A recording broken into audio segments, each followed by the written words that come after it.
Isang mapagpalang araw po sa ating lahat.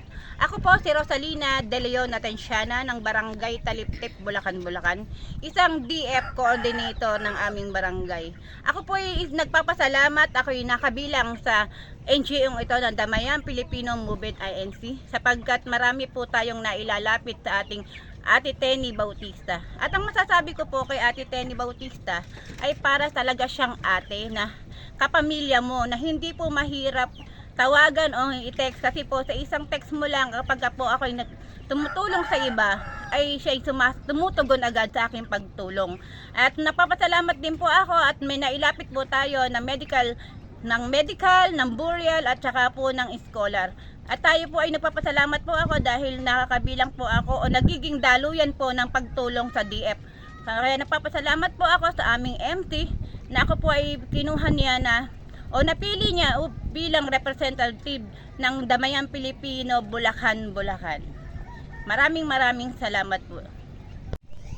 At syempre hindi po mawawala ang founder ng ating Damayang Pilipino Movement INC, ang ating pong gobernador Daniel Ramirez Fernando, sapagkat siya po ang nagtatag ng Damayang Pilipino Movement.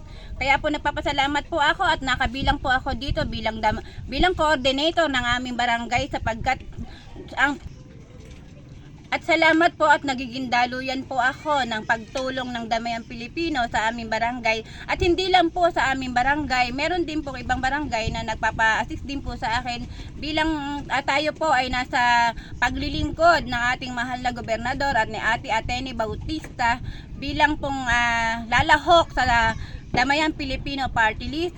Talaga pong ay kailangan po talaga natin ng isang maglilingkod kaya po para sa akin po ay karapat dapat na lumahok ang ating Ate Tenny Bautista sa Damayang Pilipino Party List sapagkat mas marami siyang matutulungan dahil hindi tayo o tayong mga tao ang lumalapit sa kanya kundi mismo ang Damayang Pilipino Party List ang bumababa sa bawat barangay para magbigay ng medical mission. Kaya po maraming salamat po Ate Tenny Bautista sa inyong mabuting kalooban o mabuting puso sa pagtulong sa amin. At salamat din po sa ating gobernador dahil sa kanyang pagtatag ng Damayang Pilipino Movement INC. Maraming salamat po and God bless you all.